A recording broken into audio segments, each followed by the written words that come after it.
Okay, good afternoon, everyone.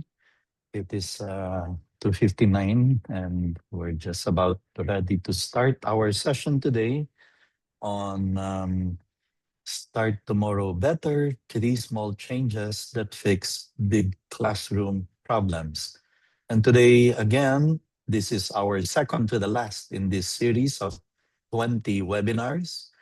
And we are very lucky to have a seasoned teacher who has spent decades inside the classroom. And so please welcome our session speaker for this afternoon, Mr. Joel Leandro de la Cruz. Thank you, Mr. Rendoy. Good afternoon to everybody. All right, so let me take this opportunity to thank Mr. Rendoy once again for having invited me to participate in this webinar.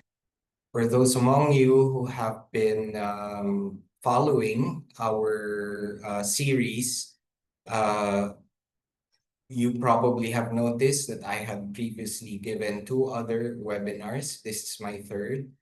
And hopefully in this webinar, you will be able to gain a lot of information, not just in terms of methods and strategies, but more importantly, in reinforcing what you already know as teachers. All right, so our webinar for this afternoon is entitled Start Tomorrow Better, Three Small Changes That Fix Big Classroom Problems. Now, for this afternoon, we are going to have the following.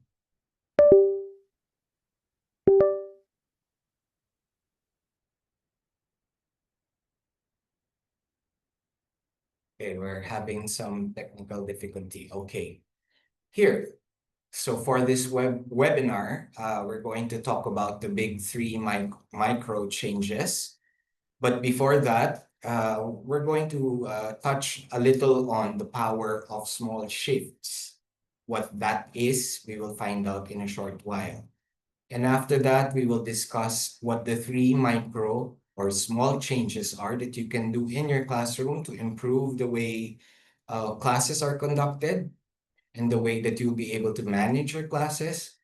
And then we will move a little into when small feels pointless. This is when probably you have some hesitation about things that you have heard that were suggested in this webinar. And then we conclude with an action plan and, as always, a little bit of reflection. Right. So let's start with the first part. This is on the power of small shifts. You know, oftentimes when there are problems in the classroom, the tendency of a teacher is to really think of big solutions, solutions that will put an end to whatever problem the teacher is encountering.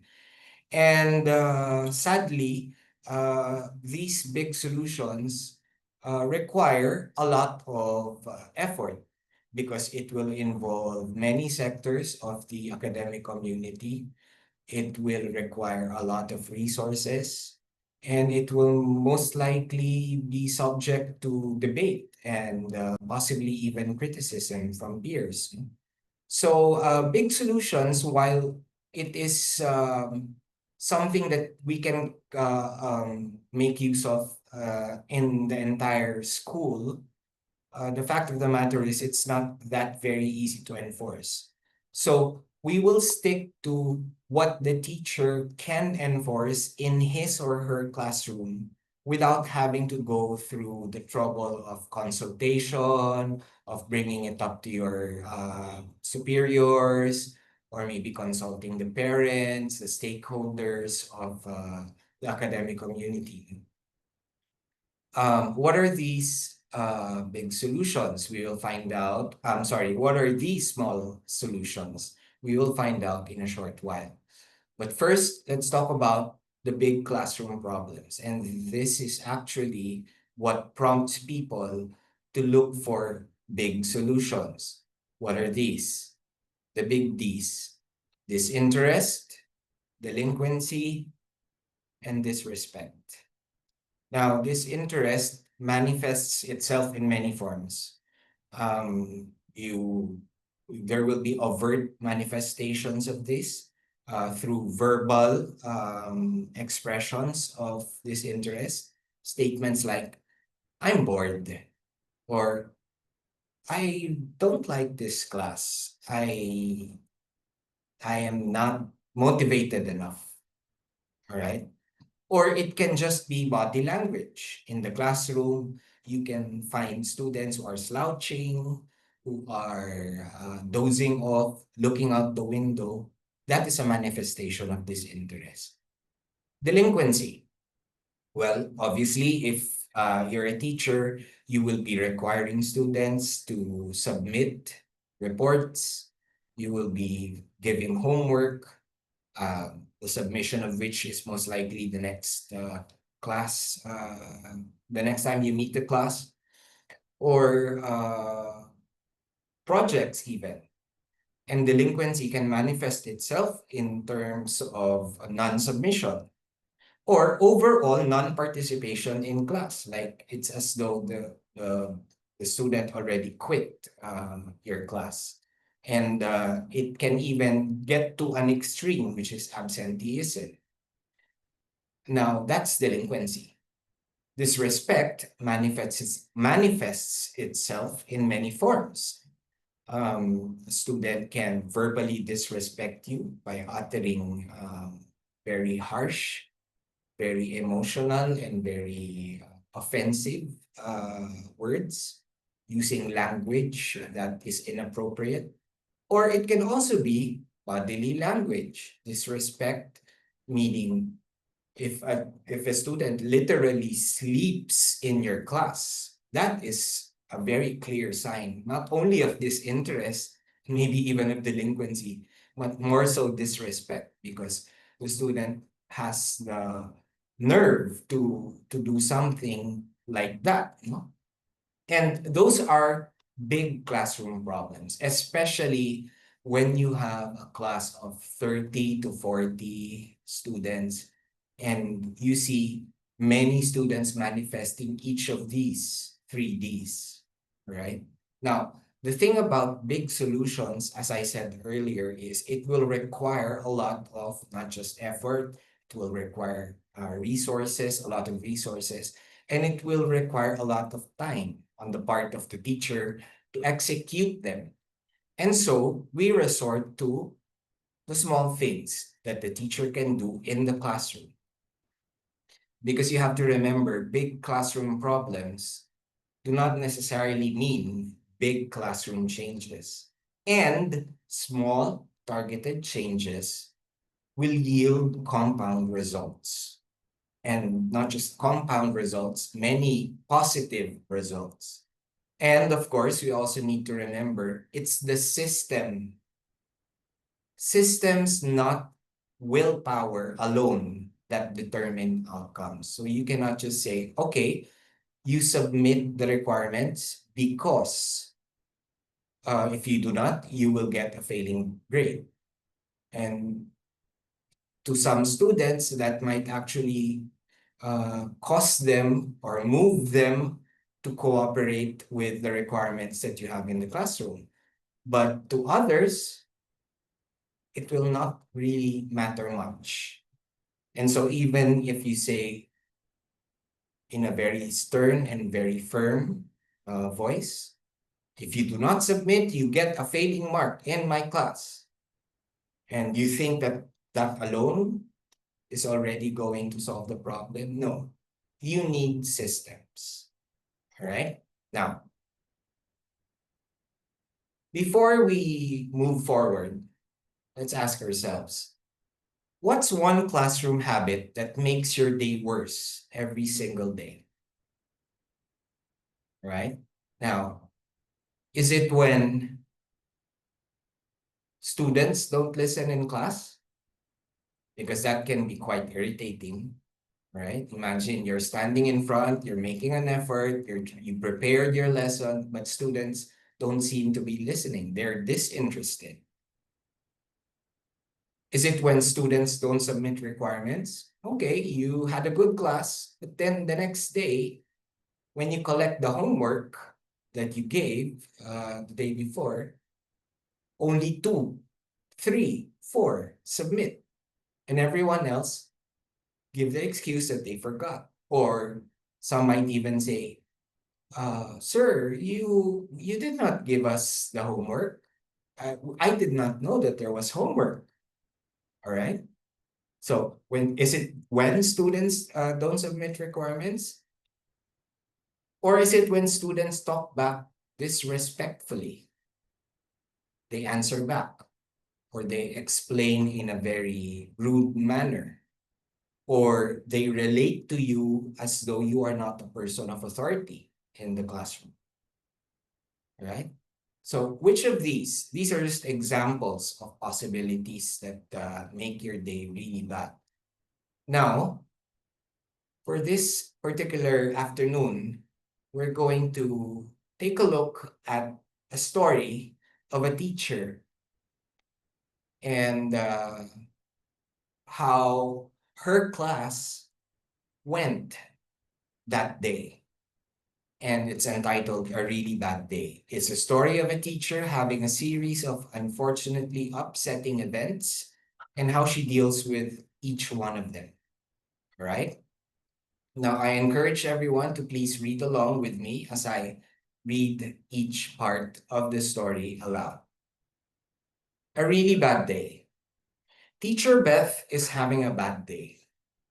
Not only did she not wake up to the alarm, she also got caught in traffic on her way to school and arrived 15 minutes into advisory period, also missing the flag ceremony.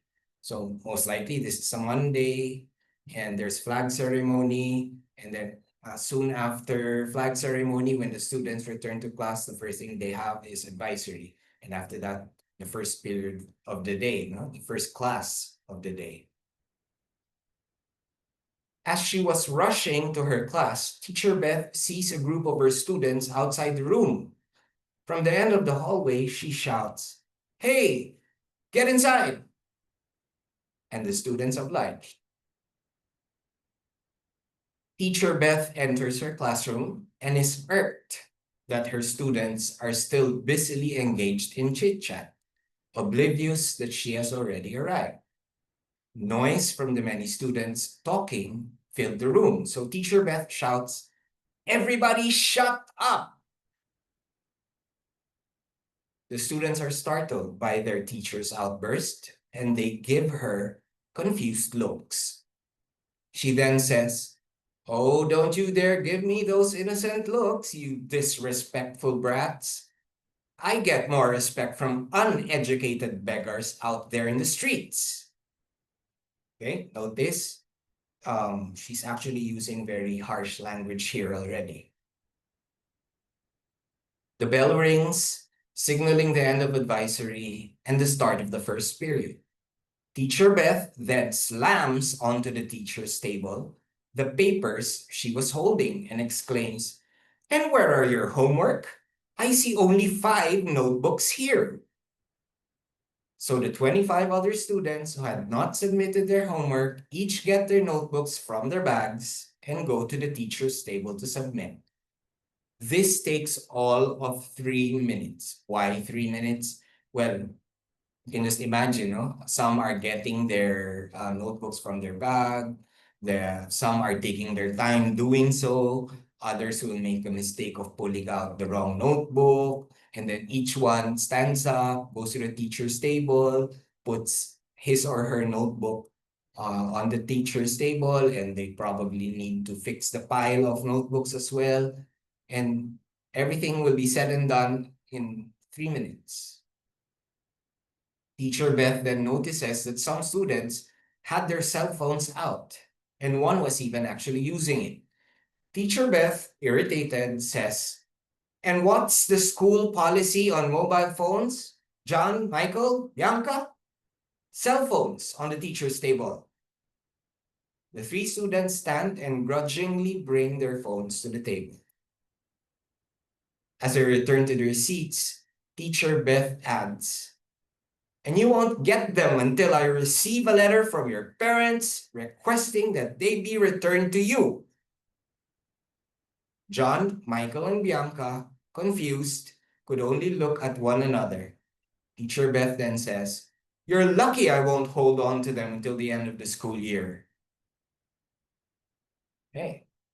At this point, Teacher Beth announces the start of the class and distributes the quiz papers she brought. Teacher Beth is relieved that silence is finally achieved as the students take the quiz. After 10 minutes, she announces that time is up and asks that the papers be submitted. Some stand up and give her their paper, some give their paper to the person seated in front of them, and some get the papers of their seatmates and submit theirs along with their classmates. It takes more than a minute for everyone to hand their quiz paper to Teacher Beth and another half minute for her to count the papers to see if everyone had submitted their quiz. So you probably have thought bubbles already. Why is she doing all this? Okay. As she does this, the students start talking about their answers. So they discuss. And the noise level once again begins to rise. Exasperated, Teacher Beth exclaims, "That's it. I won't conduct class today because you all obviously are not ready to cooperate. Everybody, bring out your science book and read chapter 5 now." And instead of having the new lesson for science class that day, the students end up having to read chapter 5 and trying their best to learn as much as they can on their own until the end of the period. As for Teacher Beth, she spends the rest of the period seated at the teacher's table, checking the quiz papers. We end the story here. Now, you might be wondering, what did I just hear? Why was she doing all that? So let's find out. Let's talk about the big three micro changes.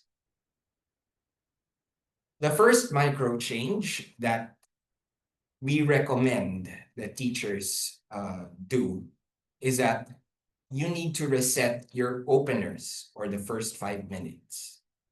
Okay. So what are the openers? Essentially, that's from second one all the way up to first 5 minutes, the end of the first 5 minutes. That's your opener. All right. Now, why is it important to reset that? Because it will solve the following problems. Disengaged students, students who obviously are not motivated enough that day or maybe that week, and hopefully not that entire quarter, right? Okay, another problem it solves is that it addresses late starters. By late starters, we mean many things. No? It could literally be late comers. It could be students who are already there, those who arrived early enough, but were taking their time doing what they are supposed to do. Right? So those are the late starters. It could be because of low energy. It could be because they were not able to take breakfast or whatever. It could also address problems concerning passive energy. By passive energy, we mean, okay, the student is there, but he seems to be not there. All right. The student doesn't manifest any sleepiness or drowsiness, but it seems like the student is not responding to you, looking at you, seemingly listening, but not responding. Okay, what do we try? The first 5 minutes, remember, First is what I refer to as the bell ring routines. Now, in most schools, the bell is rung um, most likely first thing in the morning to signal the start of the advisory class. And in most schools as well, it's at the end of every period, which marks also the start of the next period. So the bell is rung throughout the day. Now, that's what we mean by the bell ring routine. It refers to when the bell is rung to signal that. A sample of a bell ring routine: before the bell rings, everyone should be preparing their school materials for that class. And everyone should submit what needs to be submitted. Okay, so bell rings, everyone inside, everybody in the classroom hears it, even though it's an air-conditioned classroom. You hear the bell, that's a signal, okay, that it's going to be the start of the class. So even before the teacher arrives, the student should be preparing their school materials. That means the book, the notebook, the pen, the paper, all right? If the classroom setup is in such a way that there are lockers in the classroom and that's where they stuff their bags, then they're supposed to pull out, they're supposed to get out of their bags the materials for that particular class. And they're supposed to place it within reach. Most likely, there's a compartment under the seat. That's where they are supposed to be placed. So that's what we mean by that routine before the bell rings. Okay? Now, when the bell rings, that means it's already the start of class. All right? Everyone should be seated, waiting for the teacher to stand at the door. Now, whether or not the teacher arrives after the bell rings, everyone should be seated. And that's a bell ring routine. Now, this routine you can practice with your class and you can agree with your class that it is needed so that you can have order at the start of your class. All right? Now, apart from the bell ring routine, you also have the teacher at the door routine. What does that mean? Stand at the door to see and check how things are going.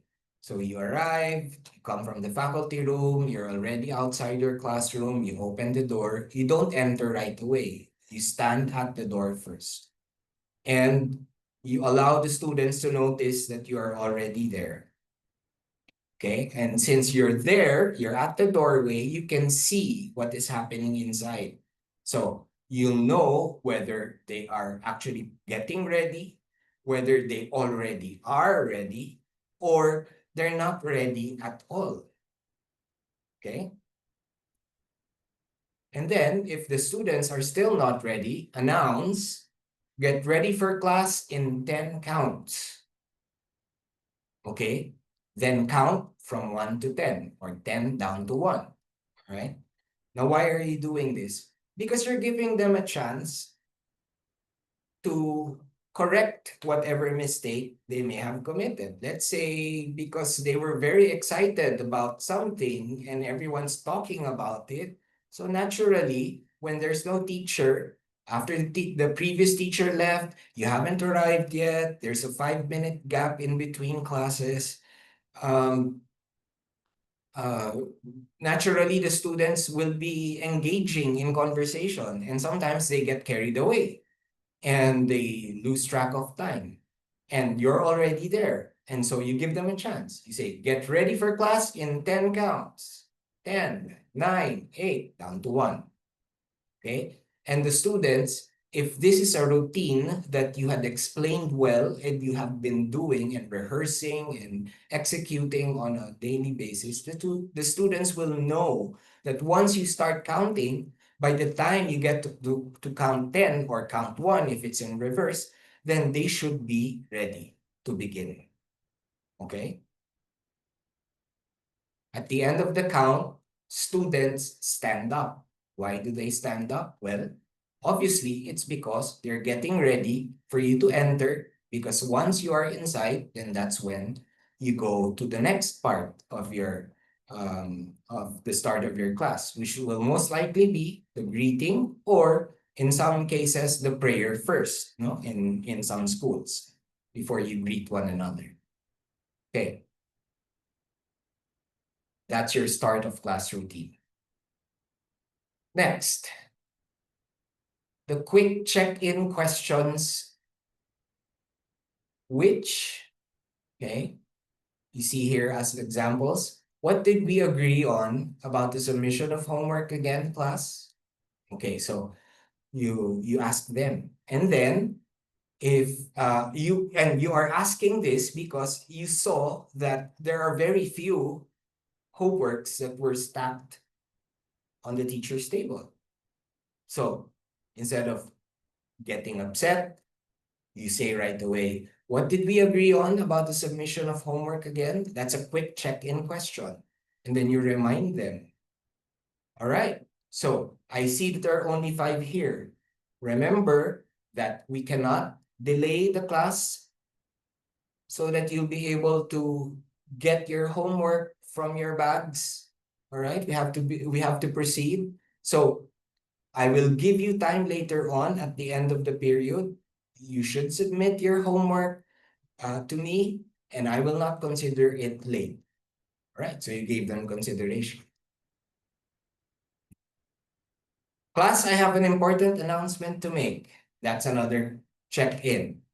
Okay, so you say this as a reminder because you probably notice that they're not ready to pay attention to you yet. The class may be quiet, but others are busy doing other things, no? Like still preparing their notebook, their ball pen, their book.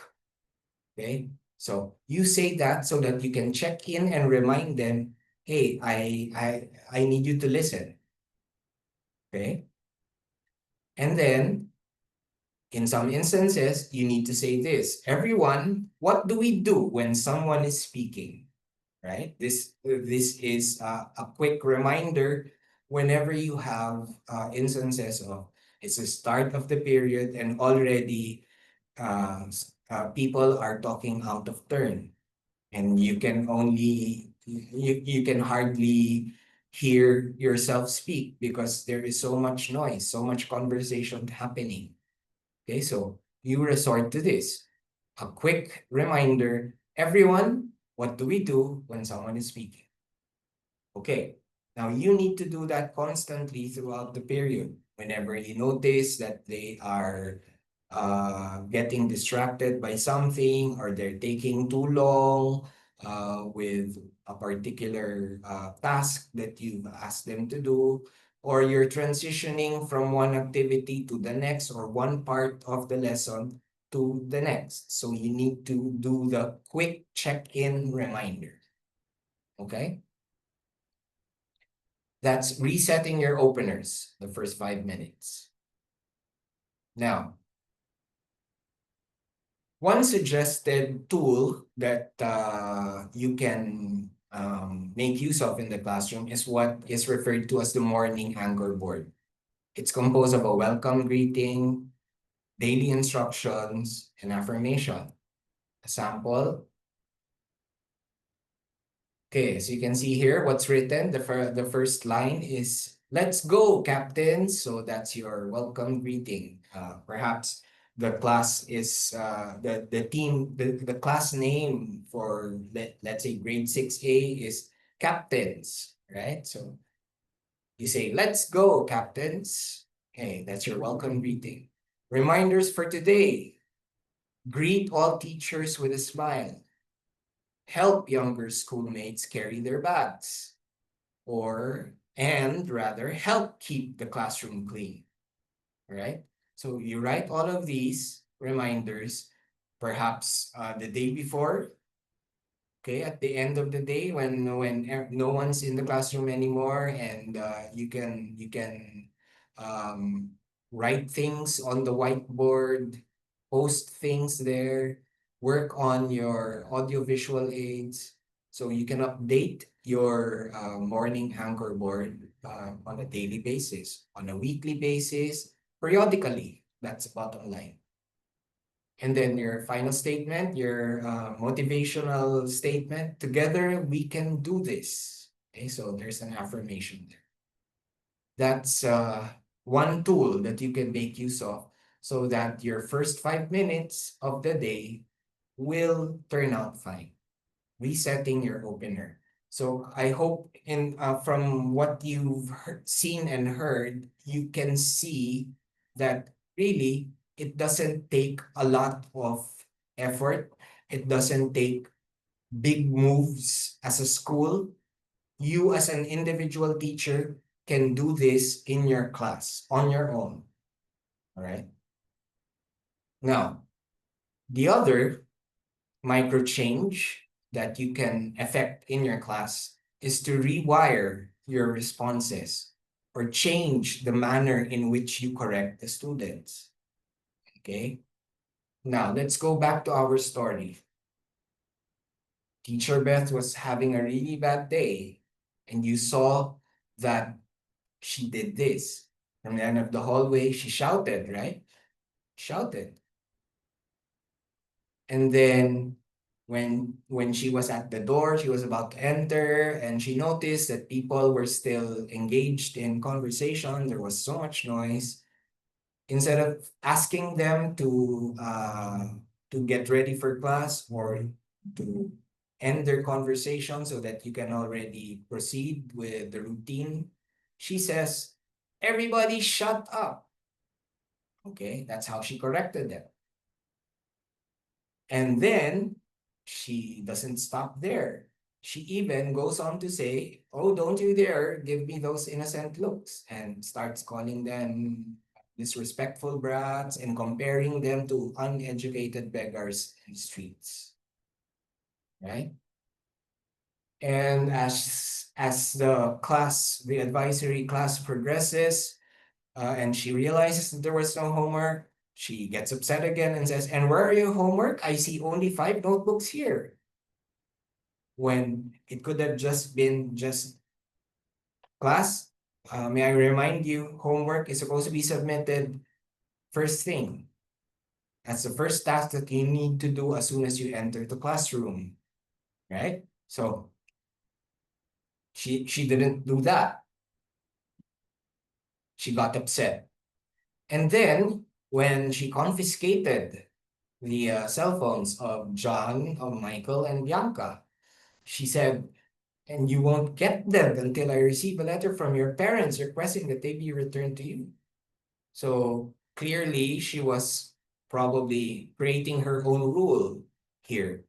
Perhaps the rule of the school is cell phones need to be turned in, and then at the end of the day, they need to be returned to the students. And since these students, the three students, did not do that, whether intentionally or unintentionally, it is not the teacher's place to conclude anything. And she starts getting back at them by saying, "I won't give it back until your parents request for it." And she even sarcastically adds that uh, uh, she can even hold on to them until the end of the school year, but she chose not to. So they should thank her for it. Okay? So that's how she corrected the misbehavior. And then we get to the part wherein she says, "I won't conduct class today." And she calls for a study period. Okay? Because she got upset again after the quiz. All right. That's how Teacher Beth corrected the misbehaviors in the classroom.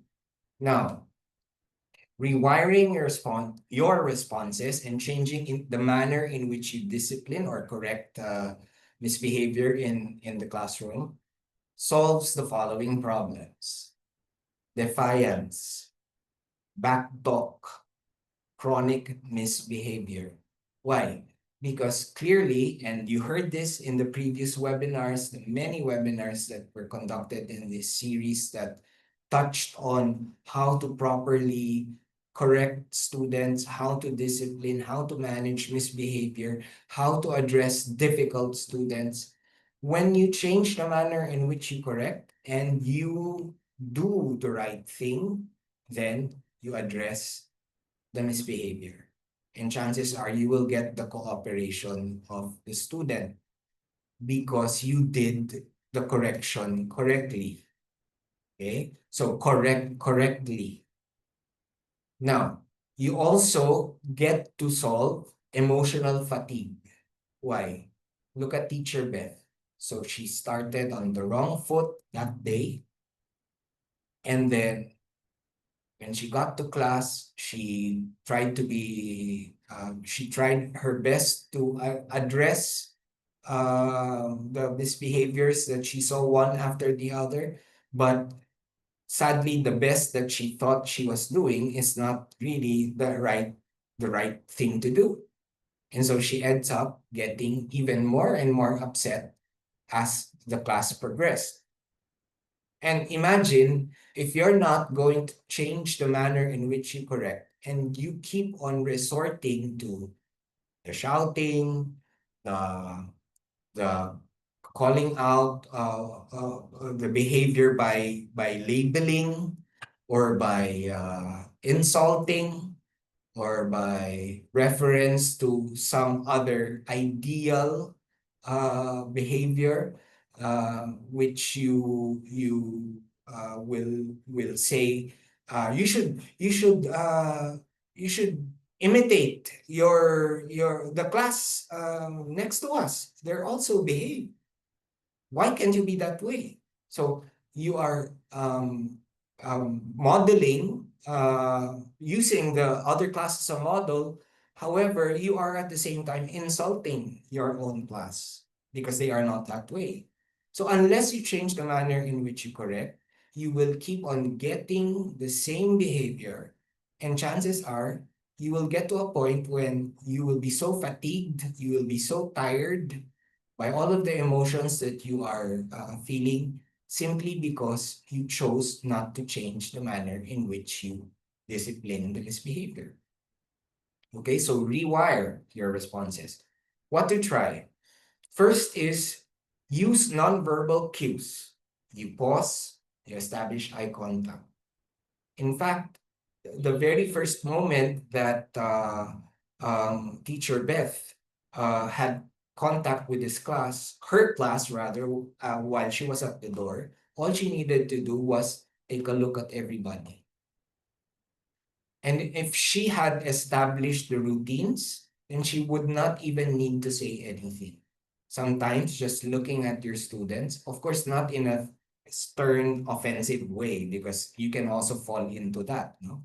But it goes without saying that you just establish eye contact. Look at them.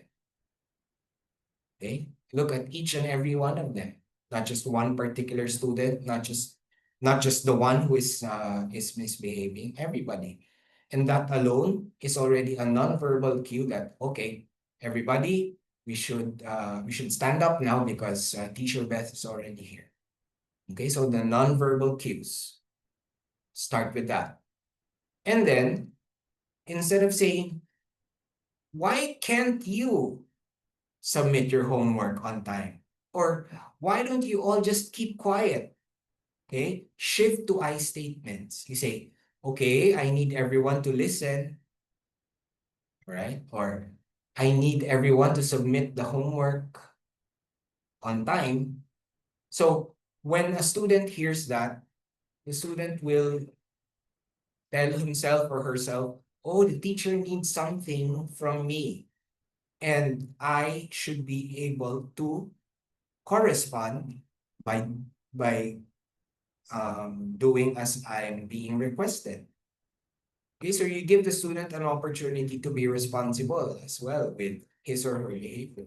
So when you shift to I statements, you are then focusing on the need, all right, that you would like them to be able to address or to deliver, right? Instead of you focusing on the misbehavior by starting your statement with something like, why don't you? or why can't you, right?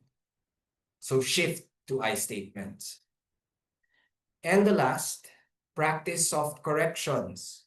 So, there are some misbehaviors that will entail some explanation when you correct. So you address the misbehavior right away and you stop there. You move on. Okay. But then at the end of the class, you may need to talk to the student who misbehaved or exhibited the misbehavior because there is a need for further discussion. And that should be done privately. That is not something that you will do in the hallway where everyone within hearing distance of the students who are passing. Okay. Um, Better if it's done privately. When the students move out of the classroom, when they leave, you say, I need you to stay for a couple of minutes. I'd like to talk to you for a while. Right? Say calmly. In that way, you are not embarrassing the student who misbehaved. You are not calling attention to the student and subjecting him to or her to possible ridicule by her classmates because you scolded or publicly corrected the student. All right. And instead of saying, why is everyone talking at the same time again? You can just say, let's stay respectful so everyone can focus. Or let's not talk at the same time as the one who is speaking, right? So instead of saying that everyone's noisy or worse, just like what teacher Beth did in the story. Shut up. Okay. So script swap is one way that you can um, address the misbehavior and at the same time not destroy the self-esteem of the student and make the student realize that you understand and that you're willing to give him or her a chance. Okay. So rewire your responses, change how you correct. That's our second micro change. The third one, reclaim transitions, because this is where chaos breeds. Okay, what do we mean by transition? It's moving from one part to another. So in the classroom, that's when you, let's say, first have the quiz, let's say. You start the class with the quiz, and then after the quiz, you proceed with the main lesson. And then after the main lesson, you give homework, right? So there are transitions there from one part of the class to another, or even before the end of the class. Let's say you decide to hold a group activity. There is transition that is happening there, and you need to be able to manage that. Okay. Now, in our story, the transitions were when after the quiz was administered, the papers were submitted, and the lesson was supposed to start. That was a transition. And because of inadequate transition, the class became noisy again, and as a result, teacher Beth reached the point of exasperation. And as we all witnessed, we all read, she declared study period. Okay, reclaiming transitions. The problems that it solves. First, off-task behavior. Okay, that's when okay, you ask them to do something, they're working on a project, and then since it's time to proceed with the next part of the lesson, keep the project, and you're going to talk about instructions now on what to do next as part of the homework. Off-task behavior manifests itself during that critical transition period. So you're done with the task, but then you're moving to the next one, and chances are a student can zone out. and do other things. Start talking with a seatmate, for instance, or notice something in the bag and decides to pull it out, and you know, the student is no longer um, with you on the same page, no, and not even able to hear what you are saying anymore. Okay, so that's an off-task behavior. And then wandering attention. Okay, so sometimes in the course of your class, the students on their own will wander off, will look out the window, will zone out, will start imagining things, and the next thing you know, you call them and they don't even know what it was that you last said. Okay, and so you have loss of instructional time. Why? Because you'll have to call out the behavior, correct the behavior, of course, very quickly, ideally, but nevertheless, that's loss of instructional time. Or if the group did some off-task behavior, started talking about other things, right? And all the other groups are already moving to the next task, okay? That's loss of instructional time still. Okay, what to try? Track transition. Track how much time it takes to move from one task to another and inform the class about it. So it can help if you do countdowns, for instance, from one as you move from one task to the next. Okay, okay, class, we're done with the lecture. You may keep your handouts now in 5, 4, 3, 2, 1. That can help. So you're keeping track of the transition from one part to the next, and at the same time informing the class that, okay, 5 seconds, 5, 4, 3, you're counting down, and they know that once it gets to time is up, and that means it's the next part already. So you track transition.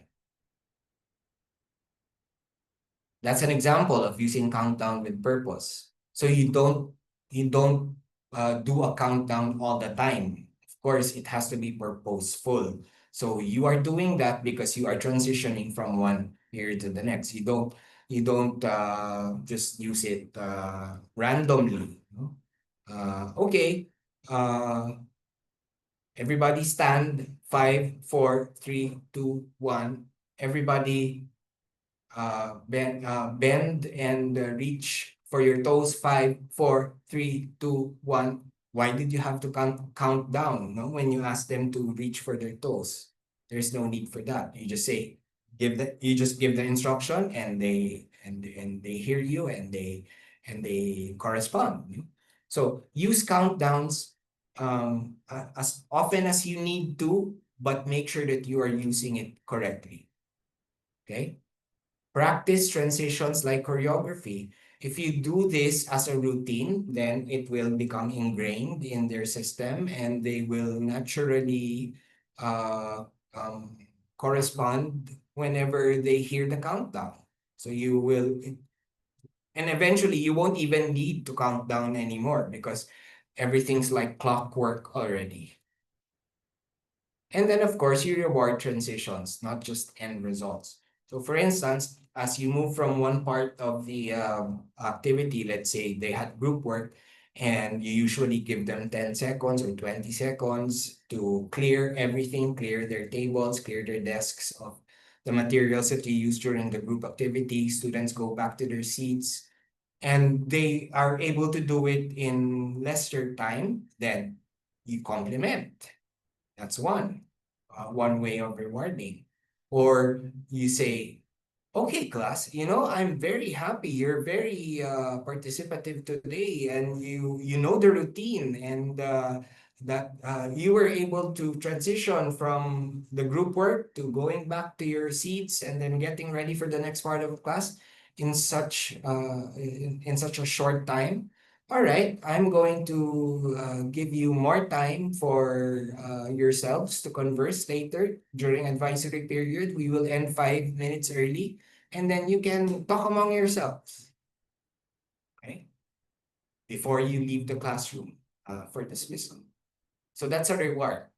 And it's not just the end result that you are rewarding, you are reward focusing on their cooperation during the transition. Okay, so that's what we mean by reclaiming transitions. We need to make sure that this area is addressed, that we don't disregard this little thing that is so routinary, because otherwise that is where, as you see here on screen, chaos will begin. Okay. Now, what happens when small feels pointless? Let's tell ourselves, okay, one, change takes consistency and not perfection. Okay, so if you just apply the change on a regular basis, then you will get to that part where everything will be ideal. All right. And you will get the necessary good result that you were trying to achieve. Next, don't underestimate what one calm, consistent adult can do in the life of a child. All right, so this just reinforces and emphasizes what you've already heard in the previous webinars that you have attended in this series on how to manage behavior correctly.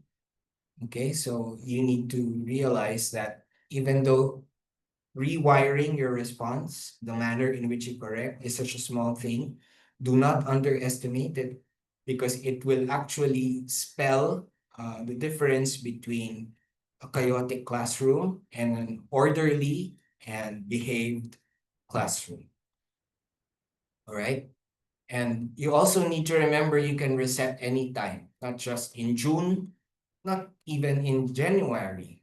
Why June? Because it's the start of the school year, and chances are that's when you cascade everything down to your students, no? The systems, the routines, etc. And then in January, after Christmas break, no, teachers usually try to apply the resets during that time, because it's going to be very difficult to bring the students back to how they were in the early part of the school year, because there's something about long breaks that makes them different when they return, no? And that's a phenomenon. But it's not just in June and January that you should reset. You can reset anytime. The moment you see that there is something that needs to be addressed, do it. And finally, remember, the teacher you are tomorrow doesn't have to be the teacher you were yesterday. Okay. Action plan. Try it out. What we refer to as the small shift reflection sheet. Okay, so it will involve a start tomorrow better plan. It's a morning routine, I'll revise, or a behavior correction, I'll rephrase. And then you can have your commitment card. The one change I commit to trying out tomorrow is, right, okay? So allow me also to emphasize that the importance of a teacher reflection at the end of every day.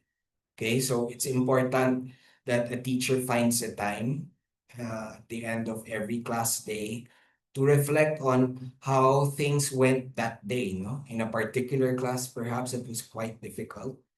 Okay? It's important for a teacher to spend time to do this.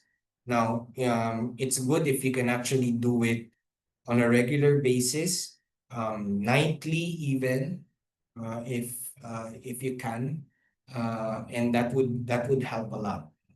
But the bottom line is you do it on a regular basis, and you will see that when you do regular reflection, you will be able to address many things and correct many things, both in the misbehavior of your students, and also your own inconsistencies, perhaps, or in your own areas that need improvement.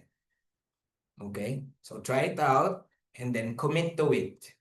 The one change, focus on just one, and then try it out tomorrow, or try it out for the week, and then the next week you focus on some other thing. Okay. Imagine tomorrow ends with you smiling because something worked. You ask yourself, what did I do differently?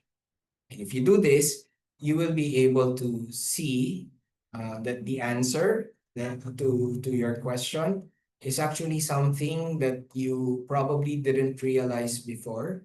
But what you will realize is it's so easy, it can be done, and it can be repeatedly done, consistently done.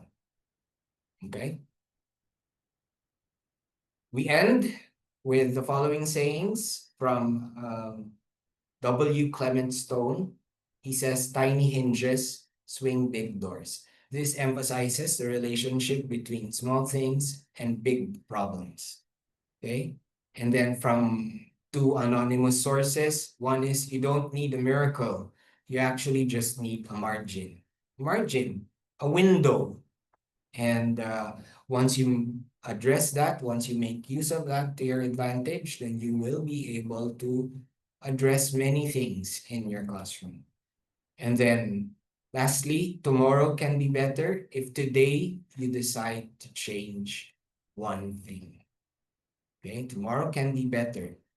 Just have that decisiveness, affect the small change. And with that, I end this session. Thank you so much. I hope that you realized that indeed there are many things that you can do that won't require a lot of effort. It's small changes that you can make sure to affect in your classroom, and it will fix the big classroom problems. Thank you. Thank you so much, Mr. Joel de la Cruz. I have just posted in the chat box the link to claim the certificates, or you can also scan the QR code that is now flashed on screen. And tomorrow we're going to have the very last session in this series of 20 seminars. And so we hope you will find time. We hope to see you again in some of our other future sessions. Once again, thank you so much, Mr. De La Cruz. And thank you, everyone, for joining us. We are very grateful that you um, find time